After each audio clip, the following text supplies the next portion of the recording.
This is BNLO and it is August 21st. Let's talk about paying the Colorado Springs City Council, Part 2, brought to you by the Pikes Peak Bulletin, your regional, digital-first, independent news source. Find them at pikespeakbulletin.org. In Part 1, we talked about why we need to pay our City Council, and in Part 3, we're going to talk about how we get it done. Right now we need to talk about how much we should pay our City Council because a change has to go before voters. If it's too low, you don't change who can run much. If it's too high, then no one will vote for it. I'm not recommending a specific answer, and any amount should be tied to a floating variable so we don't get stuck with a $6,000 situation again. Instead, I'm going to set up a spectrum. On one end is $0 and on the other end is $200,000 because as of 2026, the elected commissioners of El Paso County are individually paid $158,000 a year. Let's slide in that current $6,250 stipend over here and the $129,000 our mayor receives over here. Half the mayor's pay is here at $64,500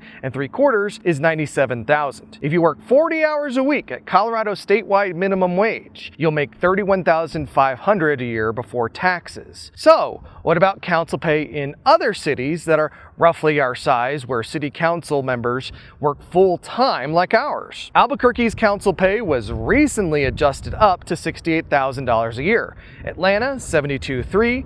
Tucson voted theirs up to $74,000 annually after being stuck at $24,000 since 1999.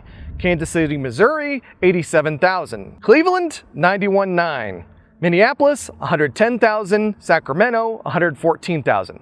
Now let's add another axis that reflects the total percentage of people who would run for city council, and this is relatively subjective. On the bottom left here, you have the small group of people who would work for free, essentially those who can currently run for office. In this bottom range, pay is too low to move the dial much. On the top end, the number of people who will run doesn't change much if you ask for $150,000 or $200,000. Between these two zones is a gradient, an S-curve, that serves as the council pay sweet spot. That's the number we want to shoot for. This isn't a moment for incrementalism where we shoot for low because